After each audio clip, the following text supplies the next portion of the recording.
Good morning. Welcome to my new vlog. ये 2022 का मेरा पहला व्लॉग है, तो मैं आपको नए साल की शुभकामना देता हूँ और आपका पूरा साल मंगलमय हो, ऐसी भगवान से प्रार्थना करता हूँ। तो आज का अपना टॉपिक है कि 2030 तक अपने इधर सारी गाड़ियाँ ईवी हो जाएगी। तो चलिए शुरू करते हैं। इंडिया में टेस्ला आने वाली थी, लेकिन वो टाइम ले रहा है। पहले तो एलन मस्क ने गवर्नमेंट को बोला कि आप अपने उधर जो इम्पोर्ट ड्यूटी हो कम कीजिए, क्योंकि अपने इधर इम्पोर्ट जो ड्यूटी है, कस्टम ड्यूटी, वो 70 to 100% है। तो उससे क्या होता है कि वो लोग को इधर कॉस्ट बहुत बढ़ जाता है। तो ज़्यादा कॉस्ट बढ़ जाएगा तो कार उतनी कम सेल होगी। तो अभी ऐसा रिपोर्ट आया है कि टेस्ला इंडिया में आ रही है और दो मॉडल इधर लेके आ रही है, एक तो मॉडल 3 एंड मॉडल 4 और उसके वेरिएंट के साथ में। अभी इंडिया में ई व्हीकल में तो ज़्यादा करके स्कूटर और बाइक्स बन रहे हैं, और वो रीजनल प्लेयर भी है, उसमें बड़े प्लेयर भी है। बड़े प्लेयर में होंडा है, फिर बजाज है, टीवीएस है, और छोटे छोटे रीजनल प्लेयर भी है जो स्टार्टअप्स है, वो लोग ने भी इलेक्ट्रिक स्कूटर और बाइक शुरू कर दी है। अभी अपने इधर इलेक्ट्रिक व्हीकल क्यों बहुत इंपॉर्टेंट है, उसके बारे में अपन जानेंगे। अभी जो सब गाड़ियाँ चल रही है इंडिया में, तो टोटल इंडिया फॉसिल फ्यूल पे डिपेंडेंट है, यानी पेट्रोल एंड डीजल उसके पे डिपेंडेंट है। तो उससे क्या होता है, बहुत सारे रिपरकेशन है उसके। तो रीज़न नंबर 1 है कि उससे पोल्यूशन बहुत बढ़ता है। अभी पूरा वर्ल्ड में 10 सिटी में से 6 सिटी इंडिया का ही आता है जो मोस्ट पोल्यूटेड है। तो अपने को ईवी व्हीकल के साइड जाना ही पड़ेगा। दूसरा क्या रीज़न है कि अपना इंपोर्ट 84% ऑफ जो अपना टोटल कंजम्पशन है फ्यूल का, वो इंपोर्ट ऑयल से होता है। तो उससे क्या होता है कि जो अपना फॉरेक्स रिजर्व है वो कम हो जाता है। तो फॉरेक्स रिजर्व कम होता है तो अपना वैल्यू भी फर्क पड़ता है, रुपी वैल्यू में। अपने इधर दो बड़े प्रॉब्लम है इंपोर्ट मटेरियल में, एक तो फ्यूल ज़्यादा कॉस्ट लगता है और गोल्ड। वो दोनों इंपोर्ट से अपना जो फॉरेक्स रिजर्व है उस पर असर पड़ता है। तो फॉरेक्स रिजर्व भी जो अपना कम हो रहा है वो भी एक बड़ा रीज़न है। तो तीसरा रीज़न ये है कि पेरिस में क्लाइमेट चेंज के बारे में हमने कमिटमेंट भी किया है, उसके कारण भी ईवी व्हीकल लाना बहुत ज़रूरी है।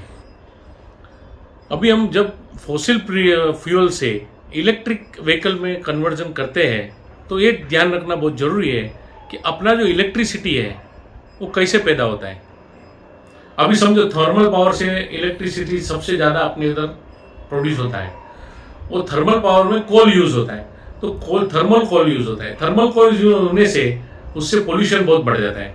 तो पोल्यूशन बढ़ा के पोल्यूशन बचाने का कोई फ़ायदा नहीं है। तो अपने इधर रिन्यूएबल एनर्जी का मास प्रोडक्शन करना पड़ेगा। उसमें सोलर है, हाइड्रो है और विंड एनर्जी है। तो उसका प्रोडक्शन करके तो उसका यूज़ इलेक्ट्रिक व्हीकल में करेंगे तो वर्थ है। आज के दिन बहुत सारे चैलेंजेस है कि फॉसिल फ्यूल में से इलेक्ट्रिक व्हीकल तरफ जाने के लिए अपने को बहुत प्रॉब्लम फेस करना पड़ेगा।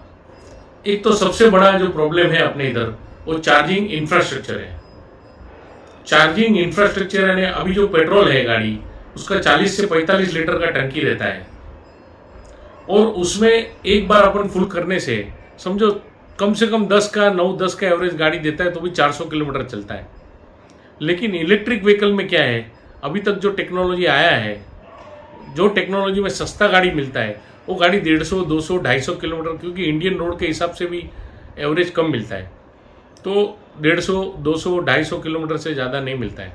चार्जिंग स्टेशन बढ़ना चाहिए, क्योंकि क्या है कि अपने इधर जो अभी पेट्रोल पंप है वो नियरली 69,000 to 70,000 पेट्रोल पंप पूरा देश में है। तो अपने को क्या 5 से 15 किलोमीटर तक का रेंज में अपने को पेट्रोल पंप एक मिल ही जाता है। लेकिन चार्जिंग स्टेशन वो अभी बहुत स्केर्सिटी है, तो चार्जिंग स्टेशन बढ़ाना पड़ेगा। और ये जो पेट्रोल पंप है वो सब धीरे धीरे चार्जिंग स्टेशन में कन्वर्ट होएगा, तो ही बड़ा इंफ्रास्ट्रक्चर खड़ा होएगा। जो बड़े बड़े मॉल हैं, बड़े बड़े हॉस्पिटल्स हैं, बड़े रेलवे स्टेशन से, एयरपोर्ट से, उधर चार्जिंग पॉइंट जो इंफ्रास्ट्रक्चर कर दिया तो उसका बड़ा फायदा होएगा। अभी क्या है, इंडिया में अभी इतना ईवी व्हीकल हुआ नहीं है। और क्या है कि जो उसका जो मेन कॉस्ट है वो बैटरी का है। तो बैटरी का कॉस्ट क्यों कभी कम होएगा जब उसका मास प्रोडक्शन होएगा। तो अभी क्या है कि इधर प्रोडक्शन बहुत कम है, टेक्नोलॉजी का भी कमी है। मास प्रोडक्शन होने से ही जो उसका कॉस्ट है वो नीचे आ सकता है, और जब भी मास प्रोडक्शन होएगा तो कॉस्ट नीचे आएगा, तो अफोर्डेबिलिटी बढ़ेगा, बाद में ही इलेक्ट्रिक व्हीकल का बूम आएगा। अभी लेक ऑफ टेक्नोलॉजी, इधर जो टेक्नोलॉजी है वो बहुत कम है। और इलेक्ट्रिक व्हीकल में क्या है कि जो उसका बैटरी है उसका कैपेसिटी बढ़ाना होता है, उसका माइलेज बढ़ाना होता है, तो उसके लिए टेक्नोलॉजी चाहिए। और दूसरा क्या है, जो इलेक्ट्रिक व्हीकल है उसमें एआई बहुत होता है, जैसे टेस्ला कार में है, यानी आर्टिफिशियल इंटेलिजेंस, वो भी एक बहुत जरूरी है कंपोनेंट। तो टेक्नोलॉजी से भी अपने को प्रॉब्लम है कि अपने पास टेक्नोलॉजी कम है। अभी जो इलेक्ट्रिक व्हीकल है उसमें जो कंपोनेंट्स लगता है वो ज़्यादा करके हम लोग इंपोर्ट करते हैं। तो इंपोर्ट कहाँ से करते हैं? मोस्टली चाइना से करते हैं। तो ये भी एक बड़ा फैक्टर है कि अपने को जितना बने उतना होम प्रोडक्शन उसका होना जरूरी है, तो ही हम लोग सस्ता कर सकेंगे और आगे बढ़ सकते हैं। अभी क्या है कि अपने इधर फॉसिल फ्यूल पे सब व्हीकल चल रहे हैं, तो उसका जो इंडस्ट्री है, फैक्ट्रीज है, वो सब सेट है। अभी उसमें से जो डिस्ट्रप्शन होके फिर ईवी व्हीकल में जाने का एक बहुत बड़ा चैलेंज है। क्योंकि क्या है कि वो कंपनी को धीरे धीरे फॉसिल फ्यूल से ईवी व्हीकल में कन्वर्ट करने को भी टाइम लगता है, नहीं तो कंपनी सब खलास हो जाएगी। तो धीरे धीरे स्लोली वो लोग 2-5 साल लगेगा और धीरे धीरे उनका इंफ्रास्ट्रक्चर चेंज करने में। तो एक बहुत बड़ा है कि जो अभी जो एग्जिस्टिंग कंपोनेंट्स और सब है वो सब चेंजेस, क्योंकि उसमें क्या इंजन लगता है, इसमें इलेक्ट्रिक मोटर लगता है, तो जो इंजन सेगमेंट है उसको बहुत बड़ा फटका लग सकता है, और उसके जो कंपोनेंट्स मैन्युफैक्चरर को। तो ये जो डिस्ट्रप्शन आएगा वो धीरे धीरे उसका सॉल्यूशन आएगा। अभी जो मेन चीज है इसमें वो लिथियम का रिजर्व है। अभी लिथियम का रिजर्व इंडिया में कोई जगह पे मिला है, लेकिन आज के दिन भी अपने पास टेक्नोलॉजी नहीं है उसका ज़्यादा करके उसको रिफाइन करने का। तो अपने को चाइना पे डिपेंड उसके लिए रहना पड़ता है, वो भी एक मेजर पॉइंट है। अभी क्या है, गवर्नमेंट इंसेंटिव्स भी दे रहा है कि ज़्यादा से ज़्यादा लोग ईवी व्हीकल परचेज करें, लेकिन वो इंसेंटिव काफ़ी नहीं है। अभी हमने डिस्कस किया कि ये जो कॉस्ट है वो बहुत बड़ा फैक्टर है। जब तक वो कॉस्ट नीचे नहीं आएगा तब तक उसका जो यूनिट्स का सेल है वो बढ़ेगा नहीं। अभी बहुत सारी कंपनी ने प्रोडक्ट्स निकाले ईवी के। अभी स्कूटर निकला है ओला का, वो भी 1 लाख तक पड़ता है, और वो भी इंसेंटिव लेने के बाद। और दूसरी जब गाड़ियाँ सब निकाली है कंपनियों ने, हुंडई ने निकाली है, एमजी मोटर्स ने निकाला है, फिर टाटा वाले ने निकाला है। तो ईवी व्हीकल तो निकाला है, लेकिन टाटा का एक मॉडल हम बोल सकते हैं कि सक्सेस गया है, वो है नेक्सॉन। उसका कॉस्ट 13 to 14 लाख पड़ता है, तो भी हायर साइड में है। तो भी नेक्सॉन गाड़ी एक हम बोल सकते हैं कि ईवी कार में अपने उधर उसको सक्सेस मिला है। अभी इंडिया में बड़ा कॉर्पोरेट जो है, टाटा है, टाटा केमिकल, टाटा मोटर्स भी है, टाटा केमिकल भी उसमें इंफ्रास्ट्रक्चर बना रहा है।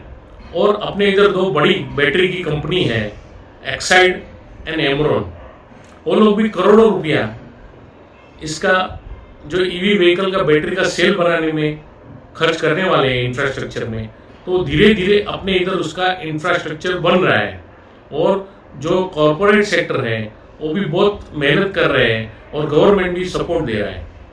तो ऐसा लग रहा है कि 2030 तक अपने इधर इलेक्ट्रिक व्हीकल ज़्यादा करके हो जाएंगे। लेकिन एक चैलेंज है, वो चैलेंज को अपने को एक्सेप्ट करना ही पड़ेगा, क्योंकि अपने बेनिफिट्स के लिए, अपने देश के बेनिफिट्स के लिए वो बहुत ज़रूरी है। Thank you for watching my whole video. आपको वीडियो अच्छा लगा रहेगा तो मेरा चैनल को सब्सक्राइब कीजिए, वीडियो को लाइक कीजिए, शेयर कीजिए, और गुड डे, गुड बाय।